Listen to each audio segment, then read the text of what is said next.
আল্লাহ বলছেন তোমরা জিনা বা ব্যভিচারের নিকটবর্তী হও না, এটির ধারে কাছেও যেও না। তিনি এটা বলেননি লা তাজিনু, তোমরা ব্যভিচার করো না, ব্যভিচার করতে যেও না। তিনি বলেছেন তোমরা এর ধারে কাছেও যাবে না।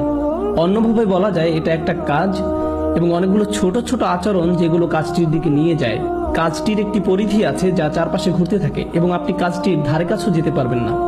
যেই সংবেদনশীলতা নিয়ে কোরআনের ভাষা আল্লাহ রাব্বুল আলামিন ব্যবহার করেছেন, আমাদেরকে সেই ভাষা বুঝতে হবে যাতে আমরা আল্লাহর বিজ্ঞতার তারিফ করতে পারি এবং বুঝতে পারি কিভাবে তিনি আমাদের পরামর্শ দিচ্ছেন যাতে আমরা সমস্যাগুলো উতরে উঠতে পারি।